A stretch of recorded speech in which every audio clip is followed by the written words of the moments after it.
Y en este momento vamos a compartir la palabra de Dios. Quiero invitarte a que podamos orar y que el Espíritu Santo nos ayude en este tiempo. Padre amado, Padre bueno, venimos delante de ti rogando que tu Espíritu Santo nos enseñe en esta hora. Gracias por tu palabra y gracias por este tiempo que disponemos y este día en el cual nos unimos en el Espíritu para recibir tu palabra.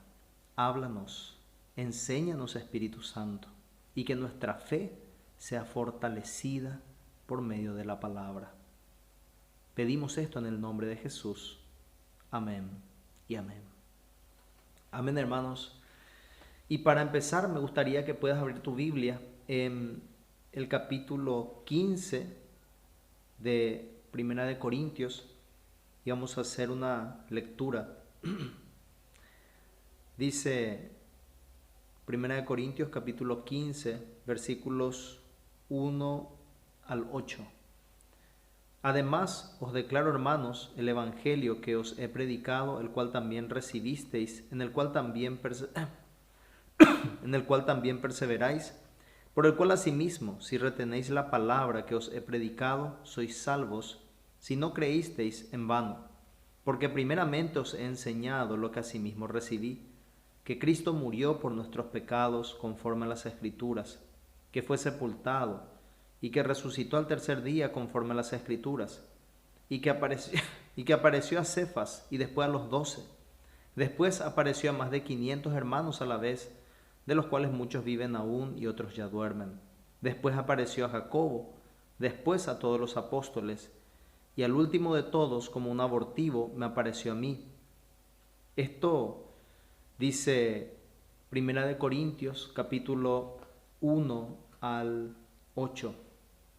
La resurrección de Jesucristo es la doctrina fundamental de la religión cristiana. Sin la resurrección de Jesucristo no hay esperanza y tampoco hay una manifestación del poder de Dios. La resurrección de Jesús nos muestra el gran poder de Dios sobre la creación y así también sobre la muerte. Esta mañana vamos a meditar en varios puntos que tienen que ver con la resurrección de Jesús. Y quiero primeramente hablar de la resurrección histórica y luego después hablar sobre la importancia de la resurrección. Primero, la resurrección histórica. La muerte de Jesús es un hecho histórico y tenemos fuentes bíblicas, como lo que acabamos de leer, y también fuentes extrabíblicas que confirman que Jesús vivió, que Él existió. Y luego leímos en el versículo 3 que Él murió. Ahora, ¿cuál fue el motivo por el cual Él murió? Dice, la razón de su muerte es para el pago de los pecados. Este es uno de los primeros credos que tenemos y que la iglesia manejaba en el tiempo de Pablo. Es más, Pablo mismo había recibido esto. Si leemos en el versículo 3 nuevamente, dice, versículo 3, porque les he enseñado lo que asimismo recibí, que Cristo murió por nuestros pecados y que resucitó. El versículo 4, Él fue sepultado y resucitó al tercer día conforme a las Escrituras. Pero Pablo no solamente recibió ese credo, esto es algo que muchas personas conocían en su tiempo. Por ejemplo, cuando leemos en el versículo 5 dice, y que apareció a Cefas y después a los 12. Es decir, se le apareció a Pedro y también a los discípulos contando con Matías. Recordemos lo que estaba en Hechos 1:26, de que se buscó un sucesor para Judas y ese fue Matías. Luego vemos en el versículo 6, leemos, después apareció a más de 500 hermanos a la vez, de los cuales muchos viven aún. 500 personas. Y en el tiempo que Pablo escribe la carta de Corintios, dice, muchos viven aún. Era muy fácil corroborar si es que lo que Pablo estaba diciendo era mentira o no. Pero claro, todas estas fuentes y estos testigos oculares iban a dar el testimonio de que Cristo sí resucitó de entre los muertos. Luego en el versículo 7 dice, se apareció a Jacobo y después a todos los apóstoles. Aparte de Pedro, también se le apareció a su medio hermano. Entonces vemos nombres y grupos de personas que pudieron ver al Cristo resucitado. Y por último, dice en el versículo 8, y al último de todos, como un abortivo, me apareció a mí. Uno de los argumentos más fuertes sobre la veracidad de la resurrección de Jesucristo tiene que ver con la defensa de esa verdad con la vida, porque todos los apóstoles murieron defendiendo esa verdad, murieron en esa verdad de que Cristo resucitó de entre los muertos. Y también tenemos el caso de Pablo. Pablo, que era un perseguidor, Jesucristo se le apareció, el Jesús resucitado, y eso cambió su vida. Solamente el Cristo resucitado pudo haber cambiado a Pablo de esa manera, de ser perseguidor a ser una persona que terminó dando su vida por Cristo. ¿Por qué es importante la resurrección? Y vamos a ver 3 puntos por los cuales la resurrección es muy importante. Primero, vamos a hablar de la necesidad de la resurrección. Era necesario que Jesús resucitara.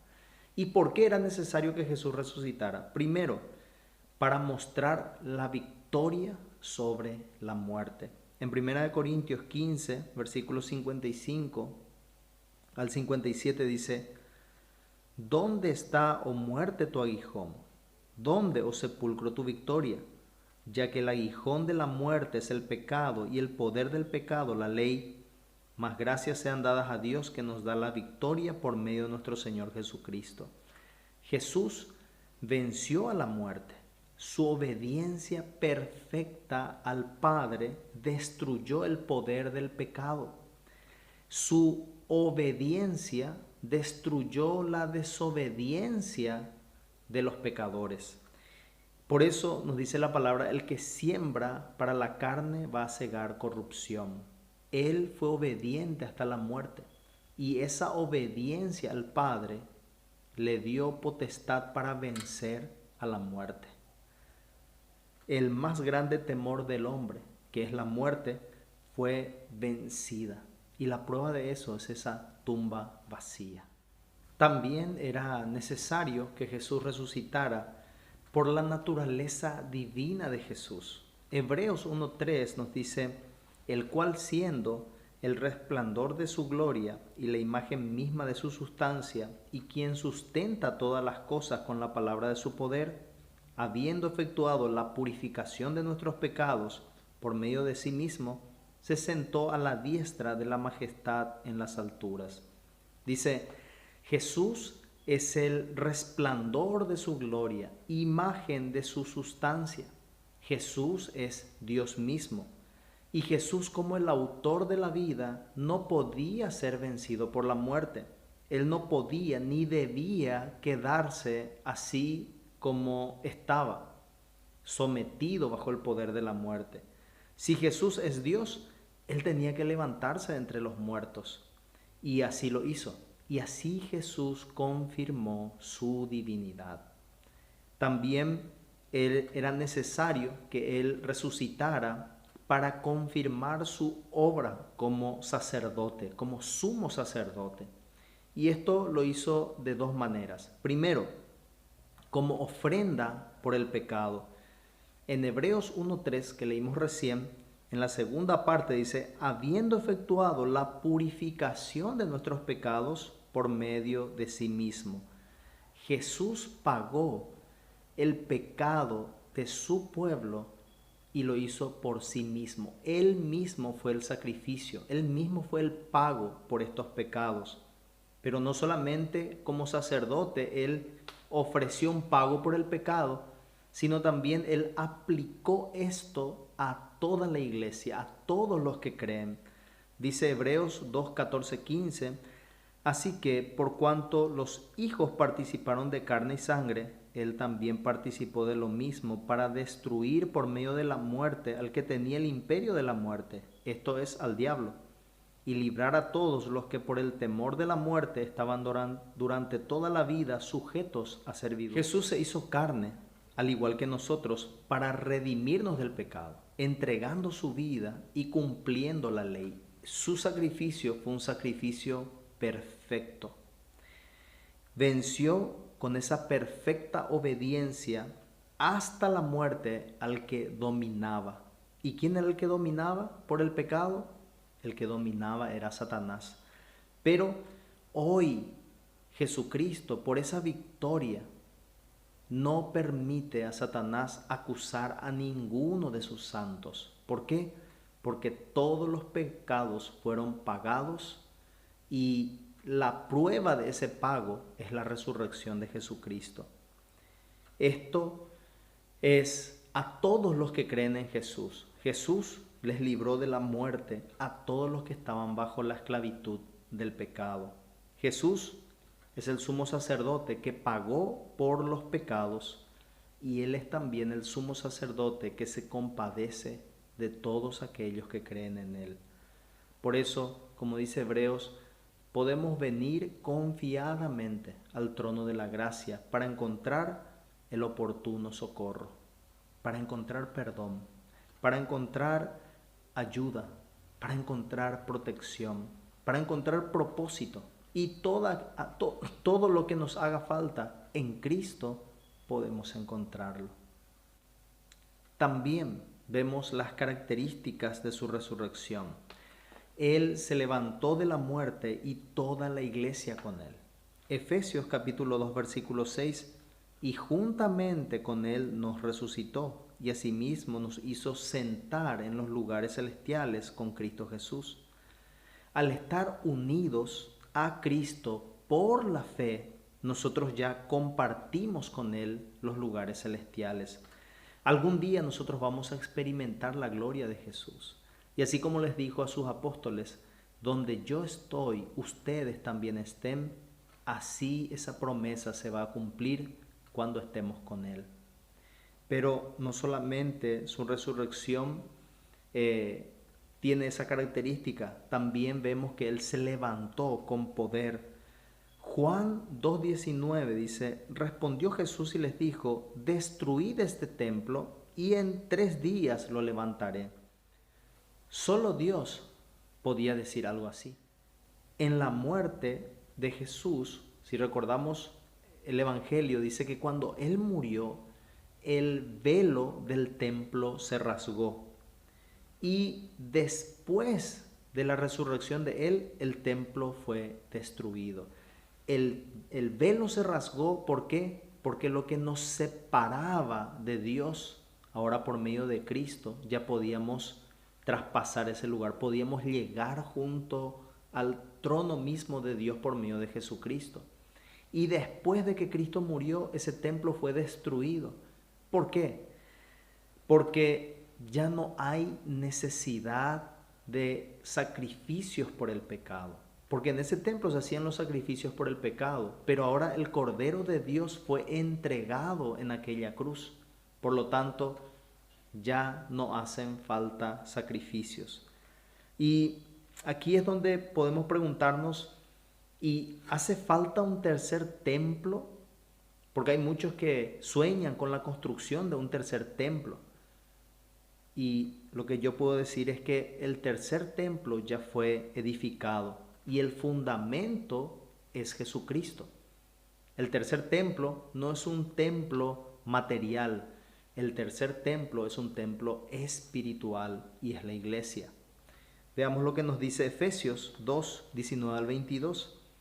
Así que ya no sois extranjeros ni advenedizos, sino conciudadanos de los santos y de la familia de Dios, edificados sobre el fundamento de los apóstoles y profetas, siendo la principal piedra del ángulo Jesucristo mismo, en quien todo el edificio bien coordinado va creciendo para ser un templo santo en el Señor, en quien también vosotros sois juntamente edificados para morada de Dios en el Espíritu. Primera de Pedro 2, 4 y 5. Acercándoos a él, piedra viva, desechada ciertamente por los hombres, mas para Dios escogida y preciosa, vosotros también como piedras vivas sed edificados como casa espiritual, como un templo y sacerdocio santo, para ofrecer sacrificios espirituales aceptables a Dios por medio de Jesucristo. Jesús se levantó de entre los muertos por su poder para edificar su santo templo, un templo espiritual. Y ese templo sos vos y soy yo. Ese templo es la iglesia. Vemos también que nuestro Señor Jesús se levantó con prodigios. Mateo 27, 52, 53. Y se abrieron los sepulcros, y muchos cuerpos de santos que habían dormido se levantaron, y saliendo de los sepulcros, después de la resurrección de él, vinieron a la santa ciudad y aparecieron a muchos. Cristo conquistó la muerte en la resurrección y muchos se levantaron de sus tumbas. Esto es para que se supiera que hay un poder superior sobre la muerte y también hay un poder superior sobre aquellos que estaban muertos en sus pecados. Por medio del poder de la resurrección de Cristo, todos los que estaban muertos han tenido nueva vida. Eso es lo que ha pasado en mi vida y en tu vida. Desde aquel día que entregaste tu vida a Jesús, naciste de nuevo. Y en ese nuevo nacimiento es el poder de la resurrección de Cristo que nos ayuda a vivir una vida diferente por medio del Espíritu Santo. Cristo es el que da vida. Y la vida que Cristo da es una vida en abundancia. Alabado sea su nombre por ese don que nos ha dado. Él también se levantó en un terremoto. Mateo 28, 1 y 2. Pasando el día de reposo, al amanecer del primer día de la semana, vinieron María Magdalena y la otra María a ver el sepulcro. Y hubo un gran terremoto, porque un ángel del Señor, descendiendo del cielo y llegando, removió la piedra y se sentó sobre ella. Esta es una manifestación de la gloria de Dios. Esto nos recuerda lo que pasó en Éxodo capítulo 19. Voy a leer los versículos 16 y 18, donde dice: Aconteció que al tercer día, cuando vino la mañana, vinieron truenos y relámpagos y espesa nube sobre el monte, sonido de bocina muy fuerte, y se estremeció todo el pueblo que estaba en el campamento. Todo el monte Sinaí humeaba, porque Jehová había descendido sobre él en fuego, y el humo subía como el humo de un horno, y todo el monte se estremecía en gran manera. ¿Qué probaba esto? Esto probaba que Jesús no había perdido su divinidad, ni su autoridad, ni su poder. Jesús seguía siendo Dios, Dios en los cielos y Dios sobre toda la tierra. Jesucristo es quien gobierna. El hecho de que se haya hecho hombre, de que haya muerto y que haya resucitado, no le restó poder a nuestro Señor Jesús. Y Él es el que gobierna con su sabiduría y con su gran poder. Así que nuestro Dios, nuestro Salvador, sigue siendo poderoso. Y ahora vamos a ver el consuelo que trae la resurrección. La resurrección trae consuelo, primero, porque consumó la justificación para los que creen en Él. Romanos 4:25 dice: el cual fue entregado por nuestras transgresiones y resucitado para nuestra justificación. La resurrección de Jesucristo es la prueba de que la ofrenda por el pecado fue aceptada. Que Él haya resucitado significa que toda la deuda fue pagada. Su justicia es para todos aquellos que creen en Él. Los que están en Cristo han sido hechos justos por la justicia del Santo. Así que hoy podemos decir, si creemos en Jesús, Él perdona nuestros pecados y nos declara justos en Cristo. Y esto trae gran consuelo a nuestras vidas. Todo pecado ha sido perdonado por Jesús. También por este medio, Él consuma la santificación del creyente. Dice Romanos 6, versículos 4 y 5, porque somos sepultados juntamente con Él para muerte por el bautismo, a fin de que como Cristo resucitó de los muertos por la gloria del Padre, así también nosotros andemos en vida nueva. Porque si fuimos plantados juntamente con Él en la semejanza de su muerte, así también lo seremos en la de su resurrección. El bautismo en Cristo es una señal de que estamos unidos en la muerte y en la resurrección de Cristo. Y también el hecho de que fuimos muertos, que el hombre anterior, el viejo hombre ha muerto, eso significa que hay una nueva vida en Cristo. En este pasaje dice, a fin de que como Cristo resucitó, nosotros andemos en vida nueva. Somos nuevas criaturas, creados en Cristo Jesús para buenas obras. Y estas buenas obras se van manifestando en nuestra vida. La santificación es un proceso que Dios mismo hace en cada uno de nosotros. Y cuando leemos la carta de Pablo a los Filipenses, nos recuerda que es Dios mismo el que obra los cambios en nuestro corazón. Filipenses 1:6 y 2:13 dice, estando persuadido de esto, que el que comenzó en vosotros la buena obra, la perfeccionará hasta el día de Jesucristo. Porque Dios es el que en vosotros produce así el querer como el hacer por su buena voluntad. Damos gracias al Señor, porque aunque hoy luchemos con el pecado, sabemos que mañana vamos a tener victoria, porque Él mismo va a hacer la obra en nosotros. Cristo mismo nos va a preparar como una iglesia sin mancha y sin arruga para estar delante de Él. Por lo tanto, dejemos delante de Él nuestras vidas, nuestras luchas, nuestras tentaciones. Confesemos y confiemos en que Él va a terminar la obra en cada uno de nosotros. También la resurrección de Cristo es la garantía de nuestra resurrección. Romanos 8:11, y si el Espíritu de aquel que levantó de los muertos a Jesús mora en vosotros, el que levantó de los muertos a Cristo vivificará también vuestros cuerpos mortales por su Espíritu que mora en vosotros. Aunque el pecado trajo muerte, el Espíritu Santo nos trae la vida, porque aplica el poder de la resurrección de Cristo en nuestros corazones. Eso es lo que el Espíritu Santo hace en nosotros. Aplica ese poder que resucitó a Cristo de entre los muertos para que nosotros vivamos para Él. El que es la cabeza, entonces un día va a tener consigo a todos aquellos que Él compró en aquella cruz.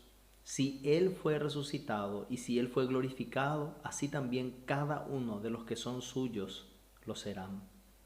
Y eso esperamos cada uno de nosotros. La resurrección también nos anima a ser constantes en la obra del Señor. Primera de Corintios 15:58 dice, así que hermanos míos, amados, estad firmes y constantes, creciendo en la obra del Señor siempre, sabiendo que vuestro trabajo en el Señor no es en vano. Así como Jesús resucitó entre los muertos, también nosotros vamos a hacerlo. Por lo tanto, nada de lo que hagamos para el Señor va a ser en vano, porque nos va a alcanzar el tiempo para disfrutar del pago, de la recompensa por aquellas cosas que hagamos por nuestro Señor Jesús. Hay muchas personas que se pasan su vida trabajando, pero no les alcanza la vida para disfrutar del fruto de su trabajo. En cambio, para el Hijo de Dios puede obrar, puede hacer todo en el nombre de Jesús, para darle gloria a Él y estar tranquilo, porque en la eternidad va a recibir la recompensa de todo lo que hizo por amor a Cristo. Por lo tanto, Pablo le está diciendo aquí a los hermanos, sigan trabajando, sigan sirviendo, crezcan en el servicio de su Señor, glorifíquenle en todo lugar donde están, con pensamientos, con palabras, con obras. Dense por completo a la obra de Cristo. Vivan para Él, porque les va a alcanzar el tiempo para recibir la recompensa y para disfrutar de eso. Así que esto nos anima a gastar nuestra vida por Cristo, porque las recompensas de Cristo para cada uno de los que creen han de darse, se van a cumplir. Cristo va a pagar, Cristo va a recompensar. Por lo tanto, vos y yo, manos a la obra, sigamos sirviendo al Señor. Y de esta manera vemos cómo la resurrección es una buena noticia para nosotros. Cristo venció a la muerte. Y si venció a la muerte, puede vencer cualquier cosa. Él es soberano, Él es Señor, Él es poderoso. Y todos aquellos que han puesto su confianza en Jesucristo pueden estar tranquilos, porque Él es el buen pastor que cuida de nosotros. En este día que recordamos la manifestación del poder de Dios en esta historia de redención donde el Mesías resucita y promete que va a venir a buscar a cada uno de los que creen en Él. Que el Señor nos siga dando gozo en nuestra salvación, esperando aquel día donde vamos a estar con nuestro Señor. Pero mientras esperamos, démosle gloria, sirvamos, hagamos las cosas con excelencia, que las personas vean en nosotros que hay una nueva vida y que hay un poder diferente obrando en nosotros, que es el poder del Cristo resucitado. Que su Espíritu Santo se manifieste, que los frutos del Espíritu Santo puedan ser evidentes a todas las personas que nos rodean y que vivamos para Cristo. Las recompensas son seguras, la salvación es segura. Por eso podemos vivir gozosos, gastando nuestra vida, invirtiendo nuestra vida en el reino de los cielos. Que Dios te bendiga. Oramos para terminar. Padre amado, en este día te damos gracias. Gracias porque la victoria de Cristo sobre la muerte es nuestra victoria también. Y en Cristo tenemos todo. Ayúdanos, Señor, a esperar en Él. Ayúdanos a perseverar en Cristo y que por Él vivamos todos los días una vida diferente. Pedimos que tu Espíritu Santo obre en nuestras vidas, en nuestros corazones, y que todo lo que hagamos, lo hagamos para la gloria de tu nombre. En tus manos, Señor, encomendamos nuestras vidas. Te pedimos por nuestro país, ten misericordia, por nuestra familia, protégenos, provéenos, Señor, y trae salvación a esta nación y a todas las naciones. Señor, te damos gracias por tu palabra. Que la gracia de nuestro Señor Jesucristo, el amor de Dios y la comunión del Espíritu Santo sea con cada uno de ustedes. Amén y amén. Dios les bendiga, hermanos.